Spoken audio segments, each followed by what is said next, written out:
Hathras case की जांच के लिए थोड़ी देर में क्राइम सीन पर पहुंचेगी सीबीआई की टीम। यूपी पुलिस भी रहेगी मौजूद।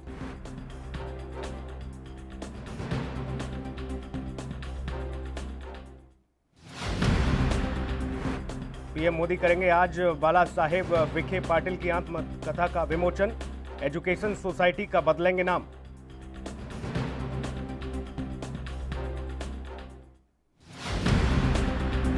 यूपी में ट्रिपल तलाक पीड़ित महिलाओं को 6,000 रुपए सालाना देगी योगी सरकार। न्याय मिलने तक जारी रहेगी सहायता राशि।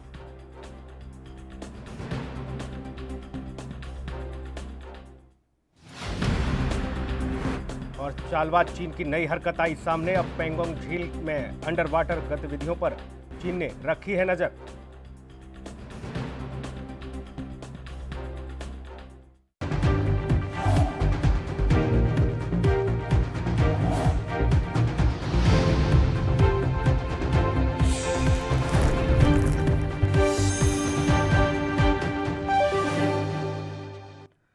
नमस्कार, एनवी न्यूज देख रहे हैं आप। मैं हूं आपके साथ सुनील सिंह पौरुष। यूपी के मैनपुरी में से खबर आपको बता दें, यहां पर डेंगू का आतंक लगातार बढ़ता जा रहा है। दरअसल करीमगंज के बाद अब मुख्यालय से 1 किलोमीटर दूर पर नगला पंजाबा में डेंगू ने पैर पसार लिए हैं। जी हां, जिसके चलते जिला प्रशासन में हड़कंप मचा हुआ है। स्वास्थ्य विभाग की भी नींद उड़ गई है। आपको यह भी बताते चले कि गांव में 15 लोगों की डेंगू से मौत हो गई है।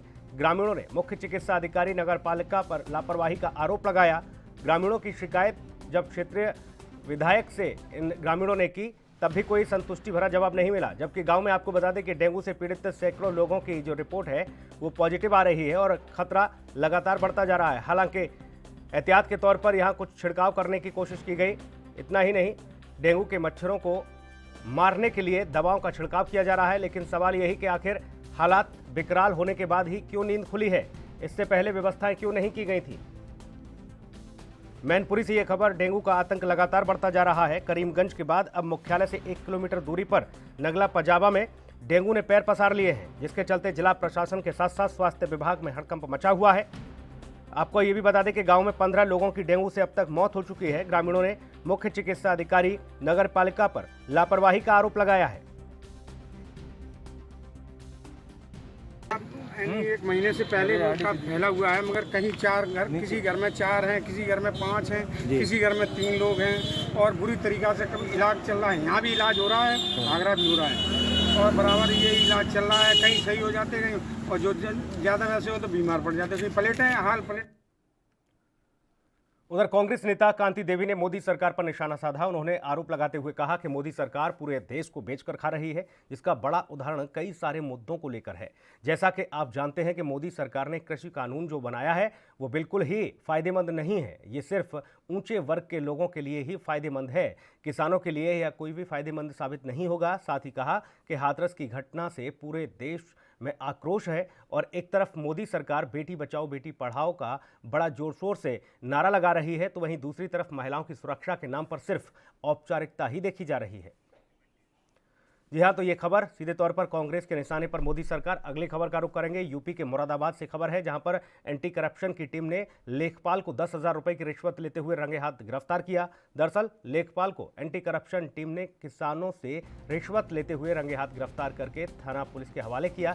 साथ ही आपको यह भी बता दें कि थाने ले जाकर FIR दर्ज कराकर पुलिस के हवाले कर दिया गया। वहीं पुलिस ने मामला दर्ज किया है और आगे की कार्रवाई की जा रही है। तो रिश्वतखोर लेखपाल एंटी करप्शन की टीम के हत्थे चढ़ गया। 10,000 रुपए की रिश्वत लेता हुआ ये लेखपाल इसे दबोचा गया। उसके बाद इसे पुलिस के हवाले किया गया। मुरादाबाद से यह खबर, जहां पर रिश्वतखोर लेखपाल का खुलासा हुआ, भांडाफोड़ हुआ, ये पुलिस की गिरफ्त में आया। और इसी आधार पर जो है हम लोगों ने इसकी जानकारी की, इसकी तहकीकात करते हुए आज लेखपाल नेमपाल को ये श्री चांद की दुकान, फर्नीचर की दुकान में 10,000 रुपये की रिश्वत लेते हुए श्री मोहम्मद वसीम के द्वारा रिश्वत दी जा रही थी, आज उसे गिरफ्तार किया है। बिहार चुनावों के लिए तारीखों की घोषणा हो चुकी है। पहले चरण के लिए नामांकन की प्रक्रिया भी खत्म हो गई है। तो वहीं शिवसेना का कहना है कि पार्टी 40 से 50 सीटों पर चुनाव लड़ेगी। फिलहाल पार्टी ने किसी के साथ कोई गठबंधन नहीं किया है। शिवसेना सांसद संजय राउत ने कहा कि शिवसेना 40 से 50 सीटों पर चुनाव लड़ेगी। अब तक किसी के साथ गठबंधन के बारे की कोई भी खबर नहीं है। उन्होंने कहा कि मैं अगले सप्ताह पटना जाऊंगा। पप्पू यादव समेत तमाम स्थानीय पार्टियों से हमारी बातचीत होगी।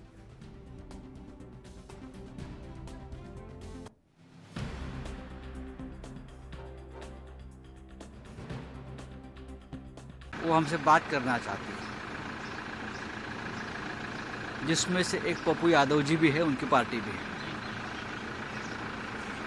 उनकी पार्टी पप्पू यादव जी की बहुत सालों से वहाँ लोगों में और राज्य में काम कर रही है। अब तक कुछ तय नहीं हुआ है फॉर्मूला, लेकिन ज़रूर हम वहाँ बैठकर, बिहार में बैठकर लोगों से बात करेंगे। 2 या 3 दिन में हम जाएंगे वहाँ। तो बॉलीवुड इंडस्ट्री को लेके अब कई अभिनेता और कई प्रोडक्शन रुकेंगे एक ब्रेक के लिए, जल्द लौटेंगे।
खबर चाहे सियासत की हो या सरकार की,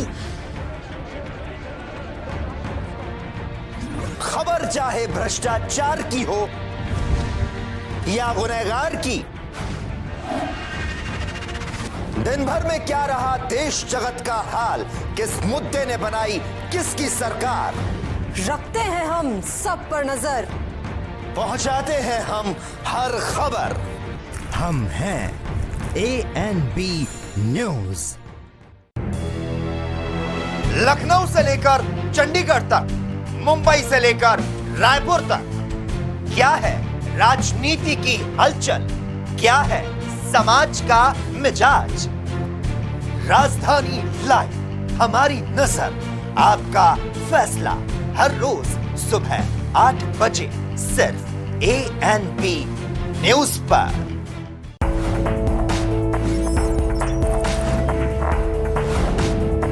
कम ब्रेक और ज्यादा खबरों के साथ देखिए ANB news in channel number पर। सबसे अलग अंदाज, हम बनेंगे आपकी आवाज, सवालों की धार, खबरों की बौछार, सिर्फ मेरे साथ ANB न्यूज पर।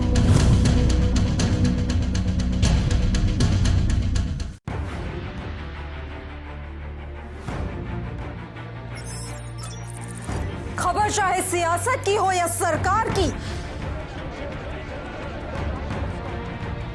खबर चाहे भ्रष्टाचार की हो या गुनहगार की,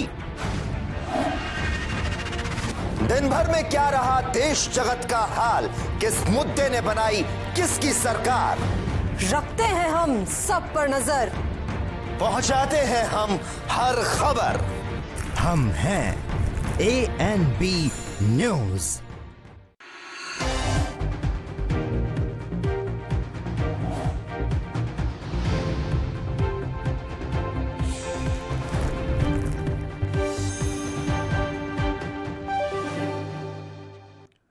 ब्रेक के बाद स्वागत है आपका। बढ़ेंगे खबरों में आगे। कोलकाता के प्रख्यात बंगाली अभिनेता सौमित्र चटर्जी अभी भी खतरे की जद में हैं। हालांकि उनकी संपूर्ण अंग स्थिर हैं। चटर्जी का इलाज कर रहे डॉक्टरों का कहना है कि 85 वर्षीय दादा साहेब फाल्के पुरस्कार से सम्मानित अभिनेता को बुखार है और वह सुस्त और आपको बता दें कि उनकी स्थिति जो है वो फिलहाल स्थिर है, जो कि चिंताजनक है। निजी अस्पताल के डॉक्टरों ने बताया कि चटर्जी को सोमवार को एमआरआई उनका कराया जा सकता है और उनका यह भी कहना है कि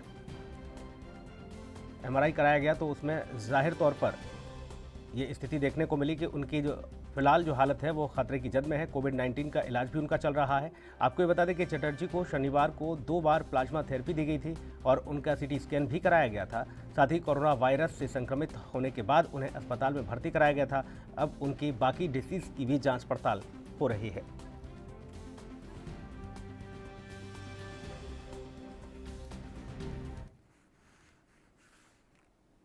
अगली खबर का रुख करेंगे। बिहार के नवगछिया में रंगरा चौक प्रखंड कार्यालय में बीएसटी पद पर कार्यरत ज्योति कुमार की आपको बता दें कि संदेहास्पद स्थिति में मौत हो गई। तो वहीं मामले में पत्नी ज्योति कुमारी ने नवगछिया एसपी को लिखित आवेदन देकर पति की हत्या किए जाने की आशंका व्यक्त की है और पुलिस से पूरे मामले में साफ तौर पर जांच की मांग करते हुए ये कहा कि इस पूरे मामले से पर्दा उठाया जाए क्योंकि उनके पति की हत्या की गई है।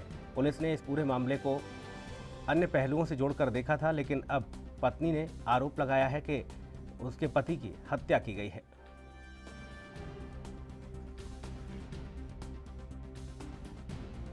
नेचुरल डेथ भी नहीं है और सुसाइड भी नहीं है, ये पूरा का पूरा मर्डर केस है ये, क्योंकि सुसाइड करने का कोई वजह ही नहीं था उनके पास। नेचुरल डेथ हो ही नहीं सकता क्योंकि वो जो रिपोर्ट मिली है पोस्टमार्टम उसमें उन्होंने मेंशन किया है कि केमिकल है करके, लेकिन कॉज ऑफ डेथ में उन्होंने कुछ मेंशन ही नहीं किया है। आप अपना परिचय था? मैं उनकी पत्नी हूँ ज्योति कुमारी। मैं उस वक्त घटना के टाइम पे मैं अपने मायके में थी। मेरी बेटी 6 महीने की है। मेरी बेटी होने की वजह से मैं अपने मायके में थी। उधर भारत में कोरोना का कहर जारी है। जी हां, कोरोना के करीब 66,732 नए मामले सामने आने के साथ ही संक्रमण के कुल मामले 71 लाख के पार हो गए हैं। जी हां, झारखंड में पिछले 24 घंटे की अगर बात की जाए तो कोरोना वायरस संक्रमण से 11 लोगों की मौत हुई है, जिसे मिलाकर राज्य में इस संक्रमण से मृतकों की संख्या करीब 798 तक पहुंच गई है। जबकि सोमवार को संक्रमण के करीब 510 नए मामले दर्ज किए गए, जिन्हें मिलाकर राज्य में कोरोना संक्रमणों की जो कुल संख्या बढ़कर अब 93,035 हो गई है।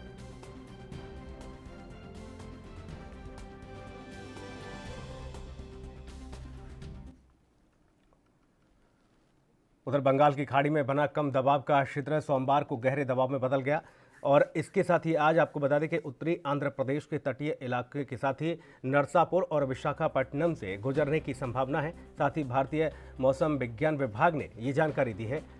आईएमडी के चक्रवात चेतावनी विभाग की अगर बात की जाए तो प्रभाग ने कहा है कि इसके प्रभाव के चलते मंगलवार को तेलंगाना में बेहद भारी बारिश की संभावना है, जबकि कर्नाटक, रायलसीमा, दक्षिण कोंकण के साथ ही गोवा, मध्य महाराष्ट्र के साथ ही मराठावाड़ा के दूरस्थ क्षेत्रों में भारी बारिश की आशंका है, अनुमान है। उन्होंने कहा कि उत्तरी आंध्र प्रदेश के साथ ही दक्षिणी ओडिशा और विदर्भ के दूर दूर के जो क्षेत्र हैं उनमें भी भारी बारिश होने की संभावना है। ऐसे में राज्यों में अलर्ट जारी कर दिया गया है।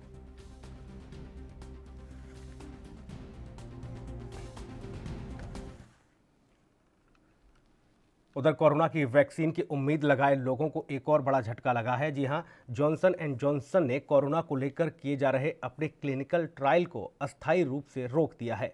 कंपनी की ओर से सोमवार को जारी बयान में कहा गया कि उसने एक अध्ययन प्रतिभागी में एक स्पष्टीकृत बीमारी के कारण अपने ट्रायल को अस्थायी रूप से रोक दिया है। जॉनसन एंड जॉनसन ने कहा है कि प्रतिभागी की बीमारी की समीक्षा और मूल्यांकन के साथ ही स्वतंत्र डेटा और सुरक्षा निगरानी बोर्ड के साथ साथ कंपनी के क्लिनिकल और सुरक्षा चिकित्सकों की ओर से किए जा रहे लगातार ट्रायल को अब रोका गया है। कंपनी ने कहा कि बड़े ट्रायल में ऐसे अस्थायी रोक चलते रहते हैं, जिसके चलते करीब 10,000 से अधिक लोगों पर ट्रायल किया जाना था और जॉनसन एंड जॉनसन का कहना है कि अध्ययन पर रोक लगाई गई है और इसका मेडिकल से जुड़े रेगुलेटरी बोर्ड की ओर से ट्रायल को रोके जाने से कोई मतलब नहीं है। हालांकि एक भरोसा भी जताया गया है कि जल्द ही ये ट्रायल शुरू हो जाएगा, लेकिन फिलहाल ये ट्रायल रोक दिया गया है। ऐसे में उम्मीद ये की जा रही है कि जल्द से जल्द जॉनसन एंड जॉनसन फिर से अपने क्लिनिकल ट्रायल को, यानी कि कोरोना वैक्सीन को लेकर जो ट्रायल कर रहा है उसको फिर से सुचारू रूप से आगे बढ़ाएगा।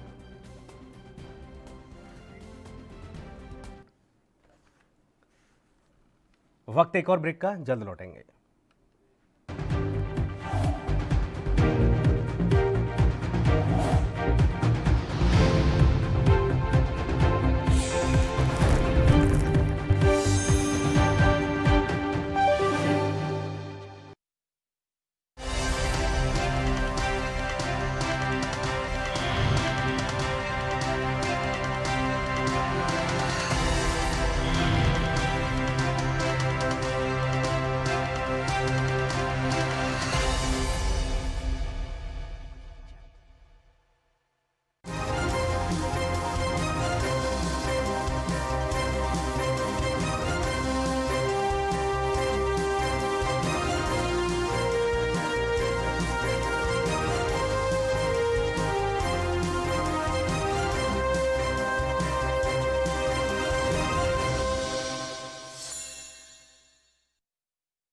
क्या आप दुबले पतले कमजोर हैं, आपकी सेहत नहीं बनती, भूख कम लगती है, वजन नहीं बढ़ता?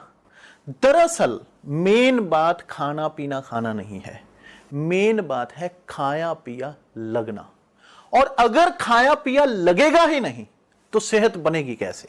इसलिए हमारी संस्था सन्यासी आयुर्वेदा ने एक ऐसी दवा बनाई है जो कि आपके पाचन तंत्र को, आपके लीवर सिस्टम को ठीक करने का काम करती है, ताकि आप जो भी खाएं उसका पूरे का पूरा निचोड़ आपके शरीर को लगे, आपकी भूख बढ़े, खाया पिया सही से लगे, नया खून बने, हड्डियों में जान आए, वजन बढ़े, ताकत बढ़े, चेहरे पर नूर आए और आप मोटे तगड़े खूबसूरत पर्सनैलिटी के मालिक बन जाएं।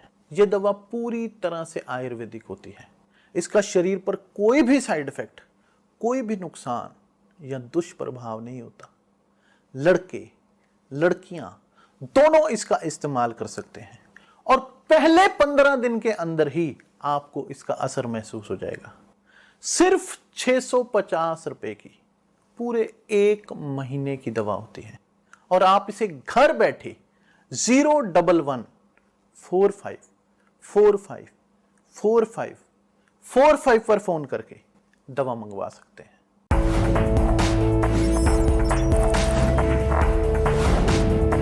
कम ब्रेक और ज्यादा खबरों के साथ देखिए ANP news in channel number पर।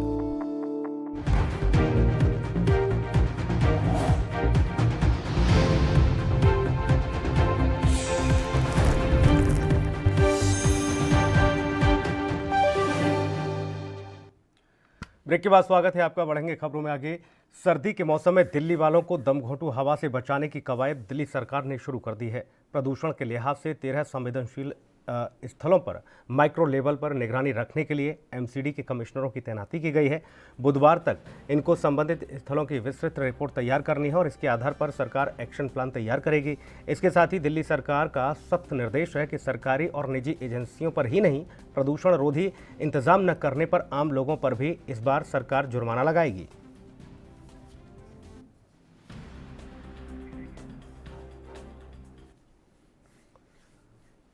उधर जम्मू कश्मीर पुलिस के महानिदेशक दिलबाग सिंह ने कहा कि पिछले 5 दिनों में 4 सफल ऑपरेशनों को अंजाम दिया गया है। इनमें 10 आतंकियों को मारा गया है। साथ ही उन्होंने कहा है कि इस वर्ष अब तक करीब 75 आतंकवाद विरोधी ऑपरेशनों में 180 आतंकियों को ढेर किया गया। इनमें 8 ऑपरेशन सिर्फ श्रीनगर में ही हुए हैं। यहाँ 18 आतंकी मारे गए। इसके अलावा 26 भटके हुए युवकों को आतंकवाद की मुख्य धारा में शामिल करवाने से आपको बता दें कि ये सफल रहे कि किसी तरह से उनको आतंकवाद की मुख्य धारा में न जाने के बाद उनको सीधे तौर पर समाज की मुख्यधारा से जोड़ा गया। आपको ये बता दें कि श्रीनगर में मुठभेड़ के बाद सोमवार को पत्रकारों से बातचीत में डीजीपी दिलबाग सिंह ने कहा कि पाकिस्तानी लश्कर एक कमांडर सैफुल्लाह और एक स्थानीय आतंकी को मार गिराया गया। इसमें सुरक्षा बलों पर कई बार हमले किए गए। आपको ये भी बताते चले कि डीजीपी के मुताबिक इस साल आतंकियों के खिलाफ अंजाम दिए गए लगभग सभी ऑपरेशन साफ सुथरे और पेशेवर तरीके से अंजाम दिए गए हैं। साथ ही बटमालू ऑपरेशन में एक महिला की मौत जरूर हुई थी, तो वहीं इस साल करीब 138 आतंकी समर्थकों के साथ ही OGW को भी गिरफ्तार किया गया।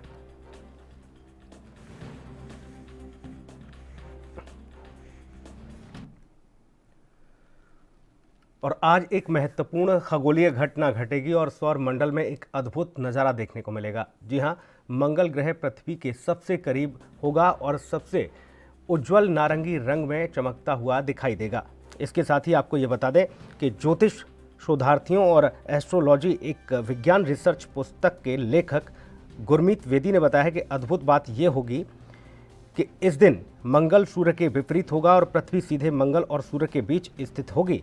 इससे धरती और सूर्य के साथ मंगल ग्रह एक सीध में दिखाई देंगे। साथ ही उन्होंने कहा कि लोग इस बार इस खगोलीय घटना को और भी अद्भुत नज़ारे के साथ ही सौरमंडल में देखने से चूक जाएंगे। उन्हें फिर 15 साल और इंतज़ार करना पड़ेगा क्योंकि ऐसा नज़ारा 11 सितंबर 2035 में ही देखने को मिलेगा। आपको ये बता दें कि आज इस खगोलीय घटना को लोग अपनी आंखों से भी देख सकेंगे।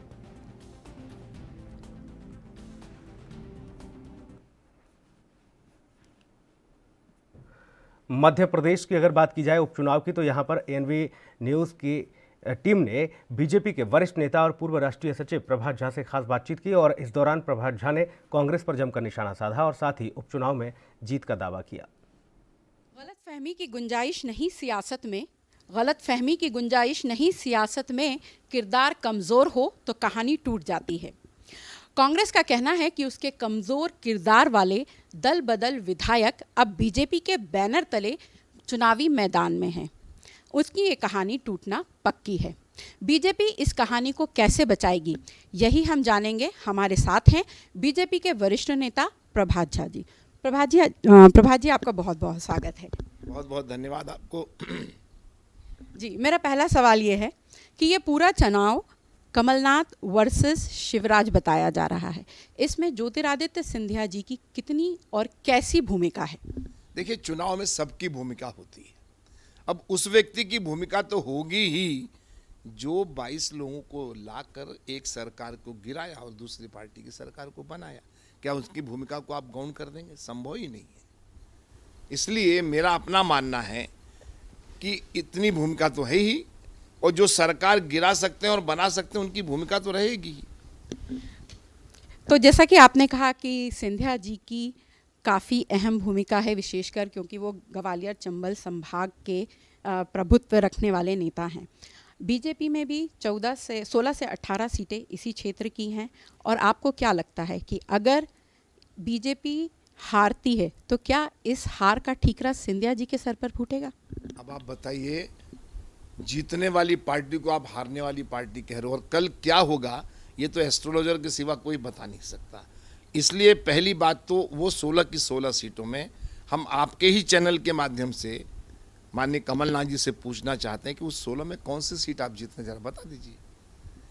क्योंकि देखिए, जब सिंधिया जी थे तो 34 में से 26 सीटें जीते। उसके पहले हम 3 बार जीत चुके हैं। लेकिन कांग्रेस में यदि ज्योतिरादित्य सिंधिया जी वो सीटें नहीं जितवाते तो सरकार बनती क्या? नहीं बनती। अब वो सब के सब अलग होकर आ गए हैं। कांग्रेस को तो आज दिक्कत क्या आ रही कि पोलिंग बूथ पर कौन बैठेगा, क्योंकि वहां सिंधिया कांग्रेस ही थी पूरी तरह से, और सब की सब बीजेपी में आ गई।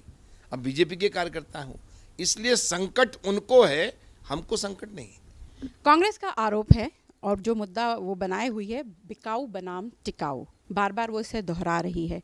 आरोप है कि बीजेपी ने 35 करोड़ लेकर विधायक खरीदे, और अब कमलनाथ जी उन तमाम विधायकों के और साथ साथ बीजेपी के उन नेताओं के जो खरीद फरोख्त में शामिल रहे हैं, जिनका नाम आ रहा है, उनका नार्को टेस्ट करवाने की मांग कर रहे हैं। आप इसे कितना उचित मानते हैं? उनके कहने से कोई टेस्ट हो जाएगा? किस अथॉरिटी से बोलते हैं? जब था उनके पास, जो अपना परिवार, जो अपने नेता, अपने विधायक को नहीं संभाल पाए, वो विकास कर पाएंगे? मध्य प्रदेश को संभाल लेंगे? देखिए, भगवान सबको मौका देता है। कांग्रेस को मौका दिया ईश्वर ने कि 15 साल बाद चलो भाई सरकार बनाओ। 1 महीने, 2 महीने, 4 महीने, 8 महीने, 7 महीने, भगवान ने कहा चला साल भर दे दो यार, देख लेंगे जरा। फिर 15 महीने हो गए, कुछ किया ही नहीं, भ्रष्टाचार, दलाली का सब काम। तो भगवान सब देखता है, और इसीलिए ज्योतिरादित्य सिंधिया निमित्त बने, और केंद्र से निर्णय हुआ। हमारी पार्टी का नियम है, जो केंद्र तय कर दे, पार्टी अध्यक्ष, राष्ट्रीय अध्यक्ष या प्रदेश का अध्यक्ष, वो हम सब लोग मानते हैं। सवाल क्या है कि अपनी गलतियों को छुपाने के लिए दूसरे पर आरोप पड़ना, ये हमेशा से राजनीति में होता रहा है। कमलनाथ जी विचार करें ना कि ऐसा क्यों हुआ, क्यों उनके ही घर के लोग चले गए, क्यों ज्योतिरादित्य जी चले गए, ये विचार नहीं करेंगे। और बिकाऊ जहाँ तक है, तो मैंने तो आज तक 2 करोड़ की राशि भी नहीं देखी अपने लेकिन लोग बताते हैं कि 35 करोड़ की राशि अगर 2000 का नोट भी हो तो आधा ट्रक होता है। तो कमलनाथ जी को दिखा नहीं, छापा पड़वा देते, कुछ और कर देते। किसी अपने ही जनप्रतिनिधि को जो आज से ठीक 7 महीने उनके साथ थे और उनके चुनाव चिन्ह पर जीत के आए थे पंजा के, तो उनके बिकाऊ कहेंगे? ऐसे लोगों को टिकट दिया था क्या उनने जो बिक जाते होंगे? ये इस ऐसे झूठ का न सिर होता है न पैर होता है। मेरी चुनौती है, कम से कम किसी के ज़मीर और ज़मीन को कम से कम बिकाऊ न कहें।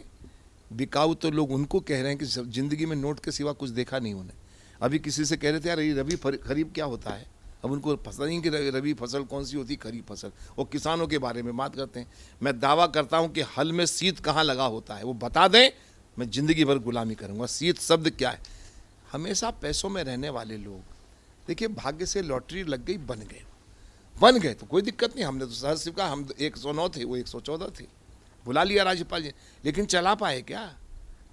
अपने संपत्तियों को बढ़ाना और उसकी सुरक्षा के लिए राजनीति में सांसद का, मुख्यमंत्री पद का और मंत्री पद का उपयोग करना, ये सब समझ गए हैं। इसलिए अब जनता के बीच में 2 चेहरे हैं, पूर्व मुख्यमंत्री कमलनाथ जी और वर्तमान मुख्यमंत्री शिवराज जी। जांचा परखा देखा शिवराज जी से कैसे बचेगी, ये मैं ज़रूर जानना चाहूँगी, क्योंकि कांग्रेस बार बार ये कह रही है कि कमज़ोर किरदार वाले तो अब आ गए हैं, कैसे उनके दामन के दाग साफ होंगे? मुझे ये तो बताइए कि मजबूत किरदार कहाँ है? अभी आपने खुद ही पूछा कि मजबूर किरदार का नाम है कमलनाथ जी और मजबूत किरदार का नाम है शिवराज सिंह चौहान।